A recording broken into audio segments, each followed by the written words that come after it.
a lot of things that we kind of dealt with around sort of this privacy of personal data that have been applied to AI. And so in some ways, we've always been an AI company. It's just not the like chat GPT generative AI that everybody's thinking of now. We've always had machine learning. We've always been doing a lot of things to train and detect against threats. All of that is still happening. As these AI capabilities have expanded, we've been scaling up our instructions, our principles, our data use requirements and controls. All of those things have been scaling to deal with AI.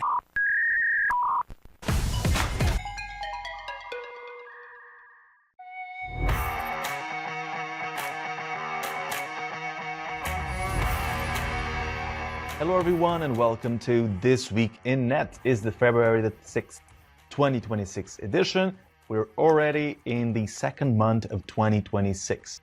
This week we're going to talk about privacy in 2026, but also 2025. Also understanding a bit of the evolution in the past few years with AI at the helm for sure, but also digital sovereignty, many things we're going to discuss. So last week it was Privacy Week and Privacy Day. So we're actually using that as a way to just jump into privacy. And for that, I have Emily Hancock, our Chief Privacy Officer. As usual in our show, when we need anything about privacy, we go to Emily, of course.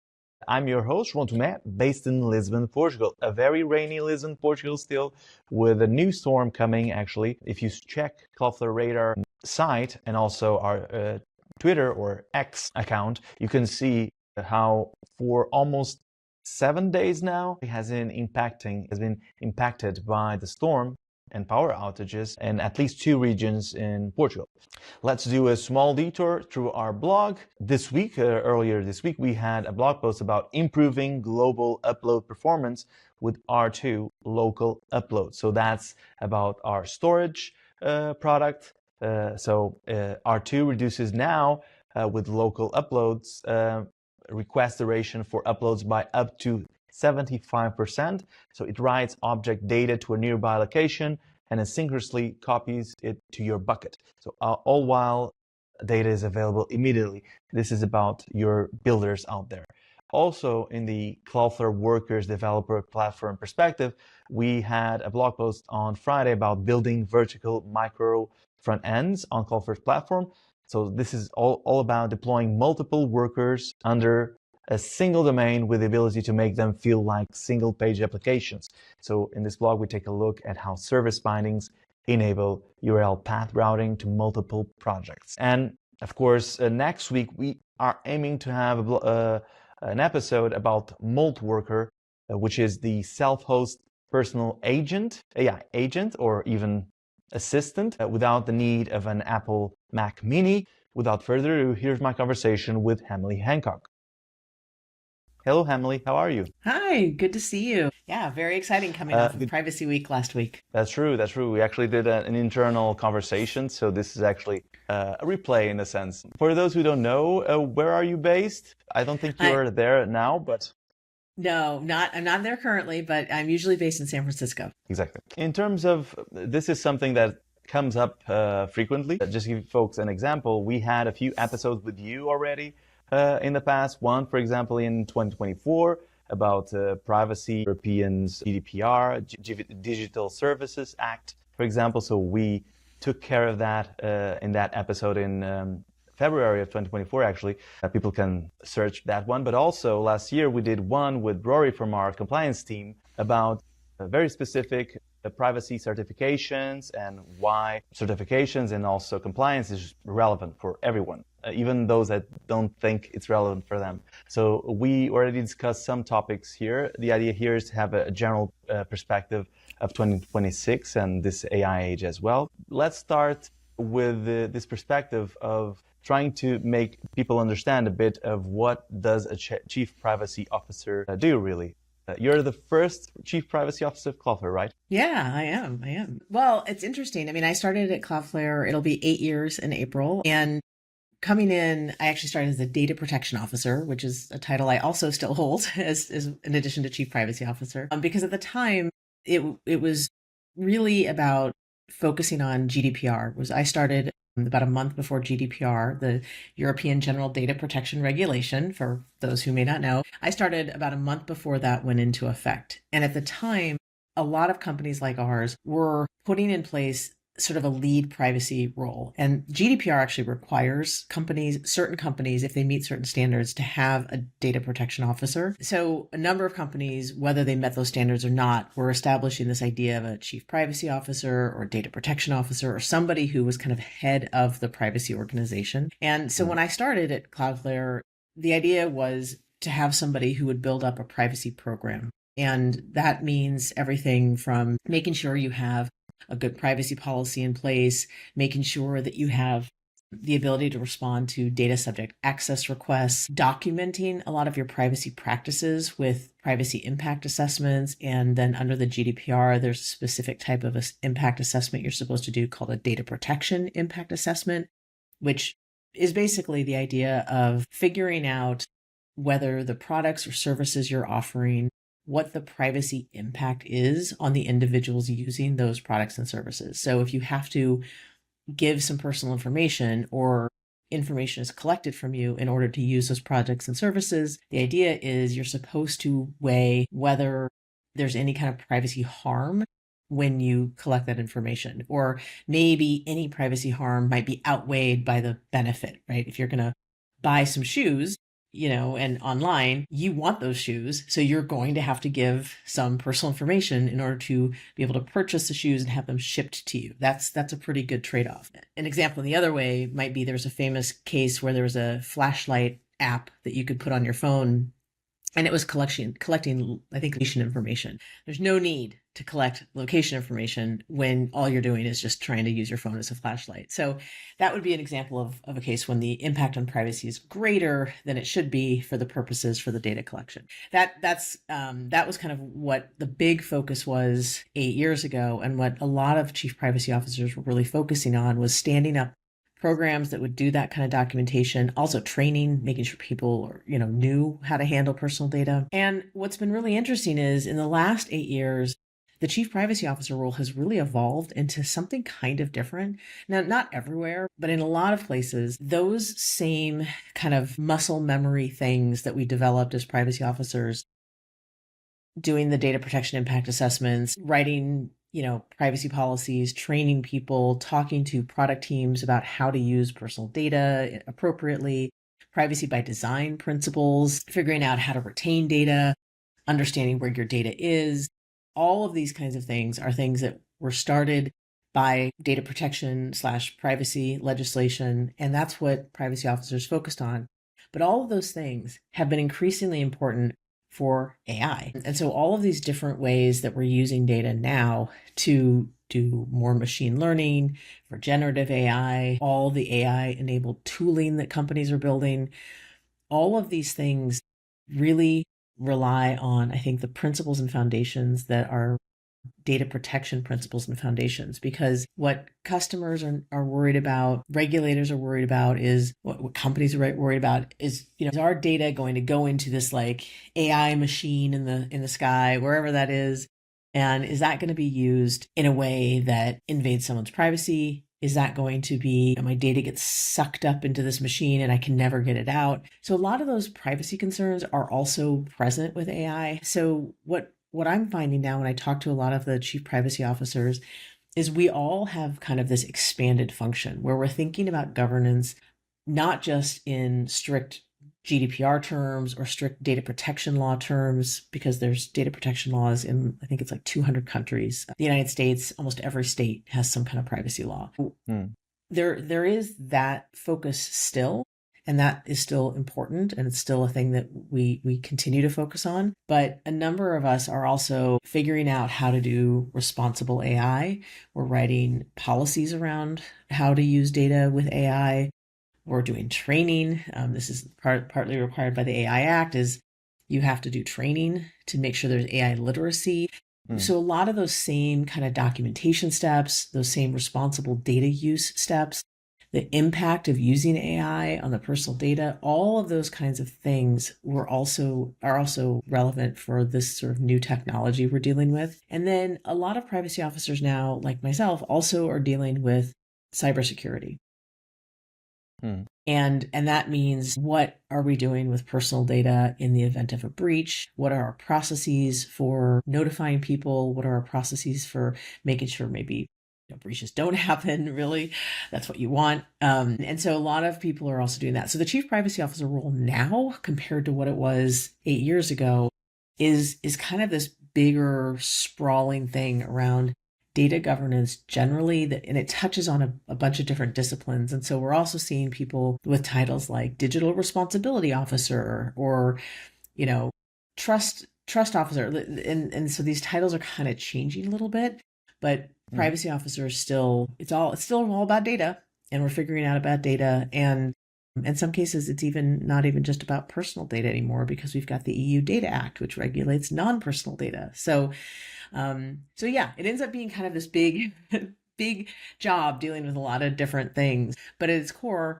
it's really all about making sure data is being used responsibly, no matter what the technology is. You mentioned there a lot. One of the things I'm also always surprised is how people, may that be a builder, may that be the average user, not always, many times they don't understand how important privacy is in what they do. They only think about that when something goes wrong. And you mentioned that, something that we mentioned in previous episodes as well, that is, after you do what you do after a breach, after an issue, after a problem, the resilience, the steps you have in place will determine the impact of an issue, of a problem, right?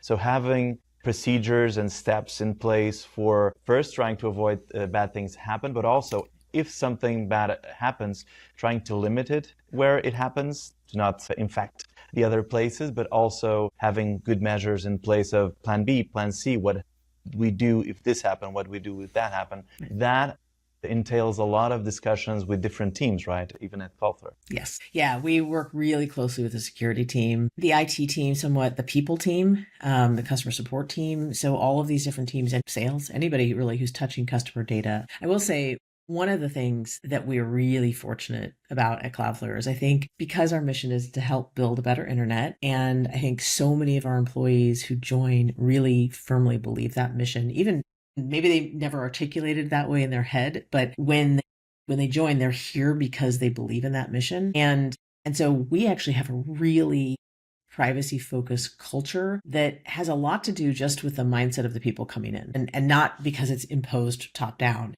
It comes from both directions, right? The leadership of the company is very concerned about making sure we're protecting data. We're a cybersecurity company after all, so we want that's our core. But I think people who join Cloudflare are also really, really careful. And sometimes I've run into engineers who have locked data down more than they really need to in some cases. So I think we have that culture. And so I think we're really fortunate here that we don't have a lot of people who are really trying to push the envelope in big ways, or who are kind of careless with data. I think we have a very security and privacy focused culture that helps make my job easier in that respect. But yeah, and then working a lot with the security team, we've developed a number of playbooks, because you always want to sort of prepare for and then, do everything you can to make sure the worst doesn't happen. And so we do figure out how are we looking at vendors? How are we trying to be sure that the vendors aren't going to be a source of vulnerability for us? How are we going to protect against, outside bad actors? What if there are bad actors inside? How are we going to protect against that? What kind of controls and alerts and auditing and, all of that detection capability? We talk a lot about, with the security team, about how to figure out, like, what are the right signals and detections that we want to have in place? And then, should something happen, how are we going to lock things down? How are we going to protect against, it's kind of like having fire doors in a building. Let's say the fire gets past, is in one area, and that fire door sort of slows the spread, or maybe it allows you to contain the damage in one area and keep everything else safe. And so there's a lot of work to figure out how to put those kinds of protections in place too. Makes sense. One of the things we typically mention as well is the privacy by design perspective, in terms of building something, putting something out there, the data protection perspectives. What can we say about how Cloudflare actually deals with the amount of traffic, metadata every day, how we try to do this, really? Yeah, I mean, there's a lot of traffic that crosses our pipes. I mean, I think the big thing is, first of all, it goes back to what Cloudflare is about and how we're different maybe from some of these other big technology companies, which is that, we are a cybersecurity company. Our business strategy is not about tracking and monetizing end user data on our network in order to profile them for ads. So that's kind of the first principle, is that we know what where our lines are in terms of what we will and won't do with data. And then we don't collect a lot of personal data. Now, we have storage products, and I don't know what people put in their storage projects. So maybe there's personal data there.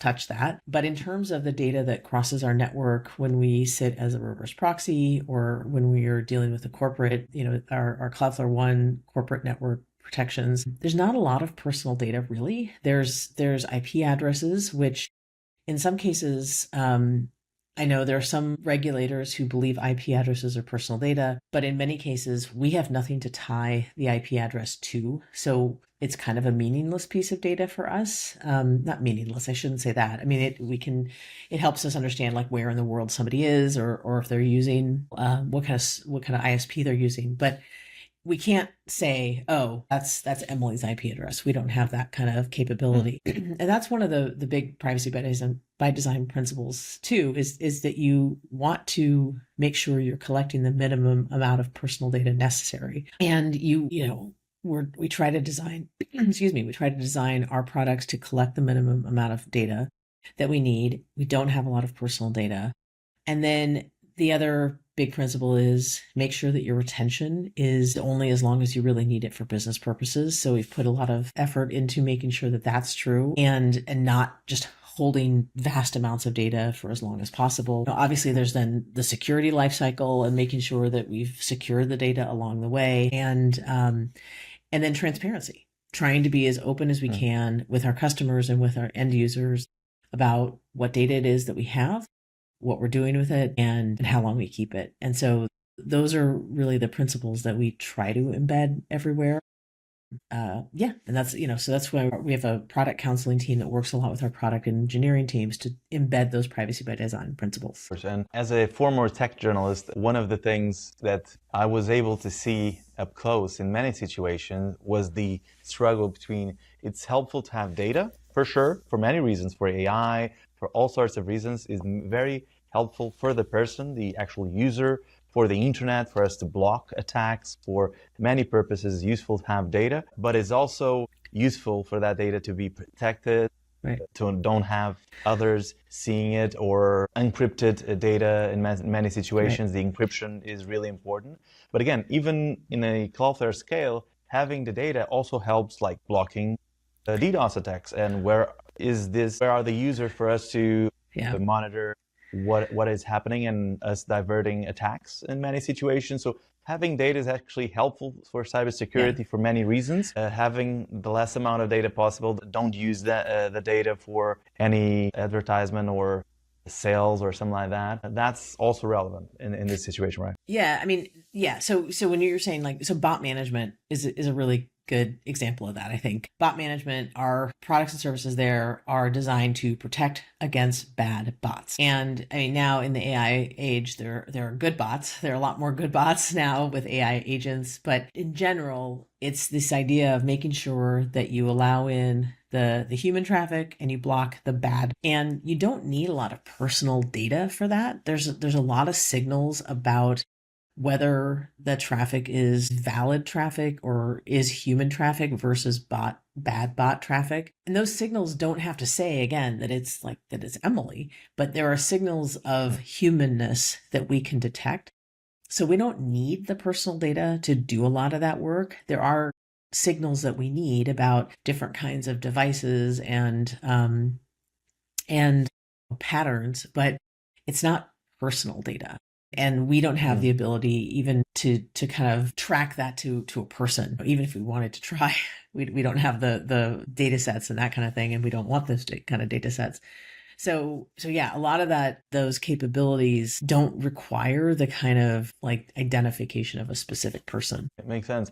One of the things that comes to mind with that in perspective is something that many people are concerned these days with geopolitical situations regarding government requests. May that be there's governments known for aggressive surveillance. So in what way can we explain a bit of our process there in terms of government requests, legal gray areas, perspectives, and also the history of Cloudflare there? Yeah, I mean, we have a pretty strong history there actually. So we have a transparency report. So that's kind of the first thing is we do have a transparency report where we talk about our approach to government requests for data, and we report on the number and type of requests that we've gotten from governments. And I think the first principle is that one, we require due process. So there has to be some kind of legal process in order for us to even respond to that. Now, there are some small caveats for emergencies, but again, we are looking for indicators of due process and that emergency disclosure procedures are being followed. And we verify that it's a law enforcement agency looking for that kind of information. But we do require due process. And then we give, unless we're required by law not to give notice, we always give notice to whoever's data is requested. So we notify people, we let them know that the information has been requested, and we give people the opportunity to object to that if they wanted to. And our privacy commitments about not disclosing customer data, those extend to government requests. So if we get a government request that is overbroad or that we think violates the law, presents a conflict of law, we will push back on that. There is a case, and now I'm going to blank on the year, but many years ago, we fought a national security letter from the United States government. We pushed back on that. It was classified at the time. We couldn't talk about it at the time we did it, but that order to seal it has expired, so we can talk about it now. But so we have a history of pushing back against these kinds of requests where they're overbroad or they seek information where we believe that there is a conflict of law, and then we provide notice. And the other thing is, in our transparency report, we have what are called warrant canaries. And so a warrant canary is this term of, the idea is that you say, here's the list of things that we will never do, and then if you do get some kind of government request that would force you to do one of those things, and you've exhausted your efforts to push back, and you still are required to do the thing, then you take down that promise. And in that way, you're not really disclosing that you had to do the thing, but you are removing the promise, so then people kind of know. So for example, one of the warrant canaries we have is that we have never installed any law enforcement software equipment on our network, and we've never provided law enforcement feed of content transiting their network. So we've got, I think there's 5 or 6 warrant canaries in our transparency report. And I think that's a really important part of our mission too, is that if it's a lawful request and we need to provide information, we will. But when we think it's overbroad or raising a conflict of law, we absolutely push back. And then I think the warrant canaries are pretty strong in terms of the things that we won't do and that we will fight. Of course, makes perfect sense. And it's part of Cloudflare by now, over the years, Yep. for sure. One of the things that comes up more now than 5 years ago or 10 years ago, potentially, is the digital sovereignty perspective, in terms of, it's not the European Union right now only that is trying to look more, having more data sovereignty specifically, but also in other countries, other regulations. What is the 2026 Cloudflare perspective here of this? We have some tools there as well. Yeah, sovereignty is tricky. It's very, very tricky. There's a difference between, so that's evolved also. The focus for a while was really on data localization. How do we keep our data in a certain country?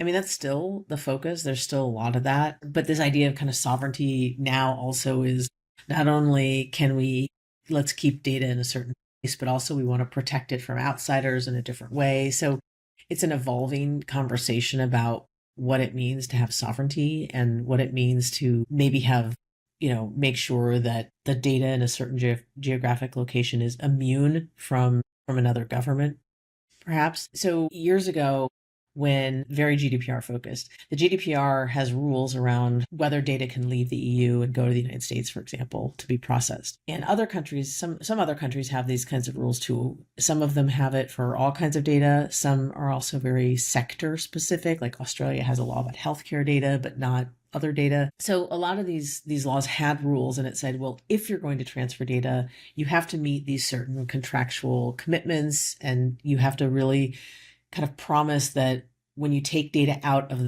the sort of home jurisdiction, then that data is going to be protected with the equivalent types of protection under law that are guaranteed to it in the home jurisdiction. And so we put in place, we have standard contractual clauses under the EU GDPR.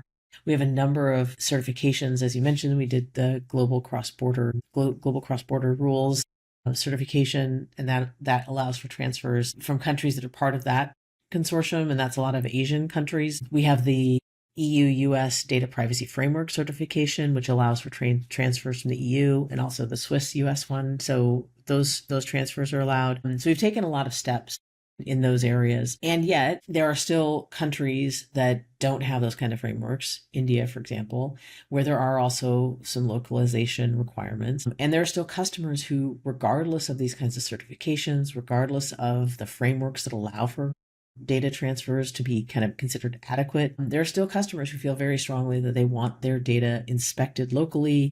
They don't want it inspected outside of Europe, for example. And so we offer a data localization suite that gives customers the ability to have data inspected in a jurisdiction of their choosing, which means that the inspections and the decryption of the packets only happens in their preferred jurisdiction. So otherwise, when it's traveling the world, the packets are encrypted. We also have a customer metadata boundary. Right now, it's only in Europe, but if you want your customer log data, the end user data that's identifiable to use a customer, that data can be stored in the EU and not leave. We have not been able to offer that in other jurisdictions other than the EU and the US currently. And so I think our roadmap is figuring out how we expand those capabilities, because as much as we think that privacy, location is not a proxy for privacy, and just because there's a law in a certain jurisdiction does not make the data more private or safe in that jurisdiction. We believe that very, very strongly, that it's the technology that should secure the data, not the law. We get that customers have legal obligations. There are public sector customers, governments, who have their own rules about data needing to stay in certain jurisdictions. And so we understand that, and we want to make sure that we can meet those customers' needs also. There's a lot of work being done to figure out how can we bring more of these offerings to our customers, to give them the flexibility to use our global network, but also to have data stay in certain jurisdictions in ways that meet their legal obligations. So I think more to come on that. There's not a specific thing I can talk about right now, but there's a lot of work that's being done to figure out what kind of options we can give. It's definitely a trend currently for different governments. It's being discussed for sure.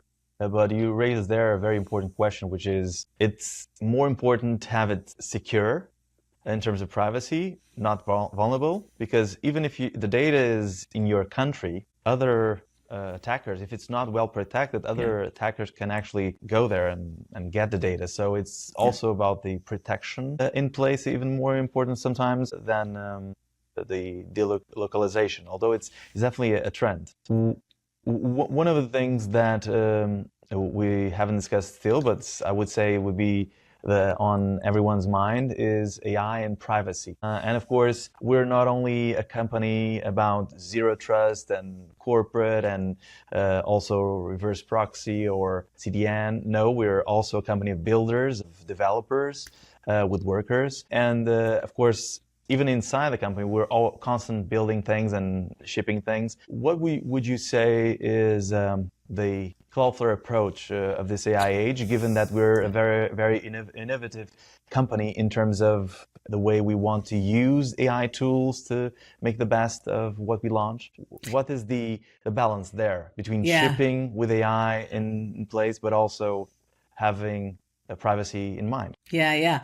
I mean, it's on everyone's minds right now. And I think there's a few different things. I mean, in terms of internally, a couple things that we're really aware of and talking to teams about is, just proper data use and lots of conversations about what data can and can't go into AI systems. We have certain approved systems that are allowed for use within the company, and so you can't use unapproved tools. So that's something that's very important for our internal development. We have rules around customer data and you cannot use customer data for certain things. We don't, for example, we're not training on customer content. That's one of our AI principles that's on. We have a trust hub. So on our public facing trust hub, we have a bunch of FAQs about how we're using AI and how we're kind of handling AI responsibly. So we have some FAQs, and we also have our AI principles. And so we make a number of commitments to our customers there.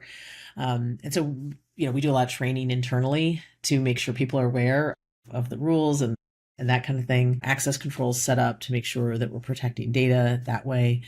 And at the same time, you have to allow for the innovation. And we've got this incredible that allows for a lot of innovation and a lot of use for our customers to use AI. So we've tried to develop products for our customers to be able to use AI more safely. So we have a Cloudflare security suite for AI that has a whole bunch of different offerings there that can maybe help protect against certain types of personal data from going into prompts, AI prompts. We're allowing, the sovereignty is kind of an issue with AI also. So, we try to allow inference, closer to jurisdictions where customers are. I think that we've got a great blog post that our public policy team did a few months ago about, AI sovereignty and sovereignty for an AI stack. So I encourage people to check that out. So I think there's a lot of things that, again, going back to the beginning of our conversation, a lot of things that we kind of dealt with around sort of this privacy of personal data that have been applied to AI. And so in some ways, we've always been an AI company. It's just not the like chat GPT generative AI that everybody's thinking of now.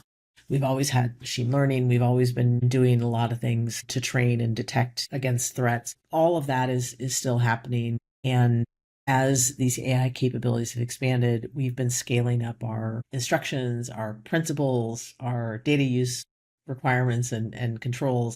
All of those things have been scaling to deal with AI. One of the things I always find interesting is that it's something that you actually said regarding if you use an AI tool, if you build an AI, a site with AI, make sure that you're the human in the loop, you're responsible for what comes out, right? Those perspectives of you're doing great things with AI, but you're the person, the human, that will be responsible for what comes out is important. Yeah, I mean, I think that's the thing that we kind of all have to remember about AI right now is it's kind of like having an intern. And it's sort of like having this intern who can be really, really helpful, but you need to check their work. And so, yes, having human in the loop is incredibly important. And we emphasize that for our internal use, or anything that you're going to kind of put, like our engineers have to check the code. If they're using AI for code, they have to check it, make sure that it's accurate, that, it's the same way. And it's kind of what we all have to do a little bit in our own lives now is you have to kind of look, is this an AI hallucination? Is this AI deepfake? We're still in the place where you can't quite trust everything the AI gives you because AI is designed to give you an answer. It's designed to kind of bluff its way through. I shouldn't say bluff, but I don't think AIs can think about bluffing yet. But it's designed to give you an answer. It's not designed to say, I don't know, or I can't help you, or I can't find it. It's going to go try to figure out an answer and give it to you, whether that answer is correct or not. So I think all of us in our daily lives are kind of figuring this out from time to time, and then having to remember that there still is this need to figure out kind of what's true and what's AI. And so I think in terms of what we're building also, that's really important is we need to make sure that we've got people checking for bias, checking for accuracy, and making sure to review all that AI intern output. Makes sense.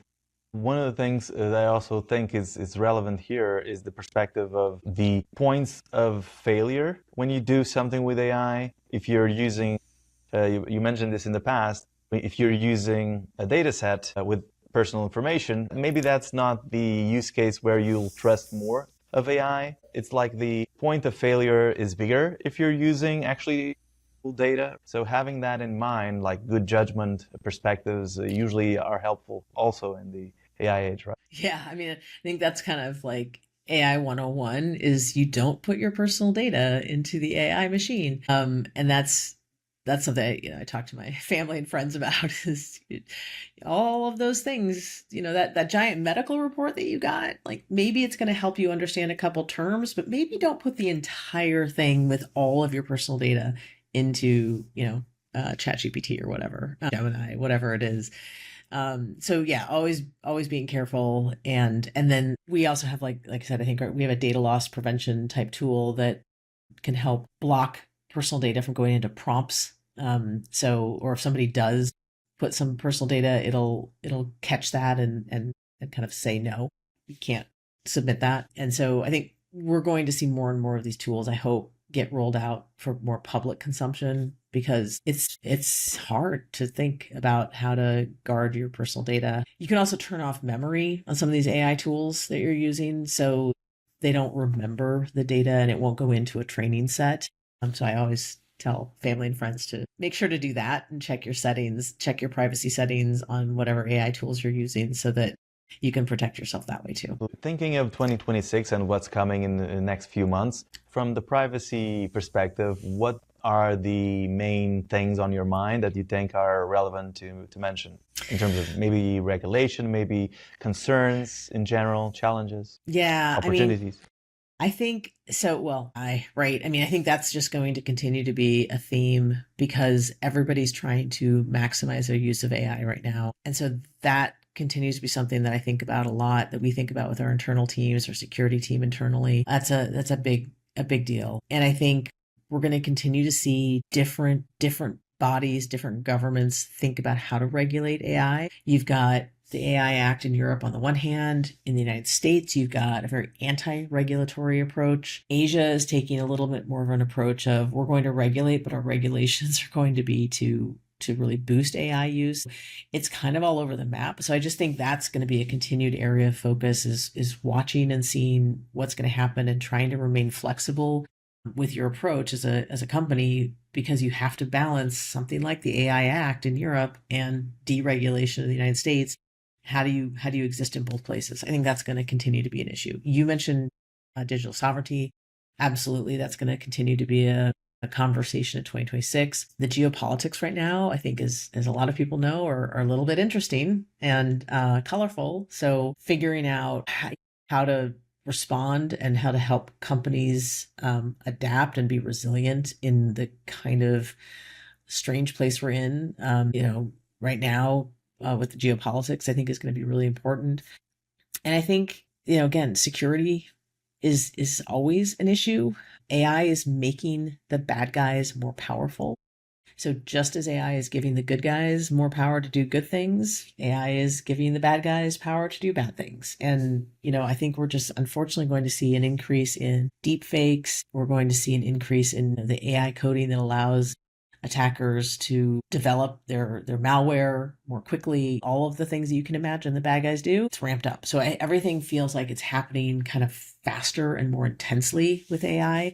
So I think we're going to see that. And then I think another thing that we're continuing to see, and really kind of got talked about a lot last year, but I don't think it's going to go away, is this question of insider threat. And so making sure that your corporate networks are protected, not only from outside, but also from inside, and using tools to help alert and detect if you've got employees who are doing things that they shouldn't be. And I think that's where a lot of our zero trust software comes in. It helps both things, right? It's because it used to be the castle and moat design, and that was great if you trusted everybody inside the castle and just try to keep people out. But now there's people inside the castle maybe who aren't so greedy too. So zero trust is really I think a key, and going to be a key focus in 2026, as we're continuing to just guard against kind of the threats that come from everywhere, unfortunately. And with AI, that's even more the case. Yeah. It's even easier to attack with quality. Yeah. Because AI also helps there as well. Yeah. But it helps us fight AI. Why not? It can help the good guys too. So that's maybe a positive. It's the cycle. Like, we're actually improving with AI, but the attackers also improving with AI. So it's actually a cat and mouse perspective. Yeah. Why not end with the perspective of a wish list? If you had a wish list for privacy, the internet for 2026, maybe even further than that, maybe related to AI or not, what would that be? Like, what would you like for privacy to achieve, really? Oh, man. That's a hard one. I mean, I think my wish list would be that we could have a lot better education. I think helping people really understand how they can protect their own data as individuals. So I'm now just kind of thinking of us as individuals and consumers, just empowering people with more data and better choices. That's a big wish list, and making some tools where, like, I mean, we all hate cookie banners. So if there were easier ways that we could, stop tracking of people on the internet if they wanted to be not tracked, I think that would be a wish list. I think, yeah, I mean, and then I think things that we can do to detect deep fakes and hallucinations. I mean, that's not always about personal data, but deep fakes are. So better tools to kind of protect our own digital identities against deep fakes, and then also having control over what happens to your identity. That would be, if I could wave a magic wand and fix something like that. I think it's more kind of personal oriented. I think in terms of the tools that we have for protecting our customers, I think we have a lot of the great tools. I'm not sure I have a wish list there, but I think it's more on a consumer basis that I feel like technology is outpacing what us as individuals can do. And it's very hard for individuals to keep up with privacy settings and trying to control their own data. So my wish list would be tools to make that easier. Makes perfect sense. It's a great wish list. Let's hope there's more education for sure. That's a great one. This was great, Emily, and that's our time. All right. Great to talk to you as always. As always. And that's a wrap.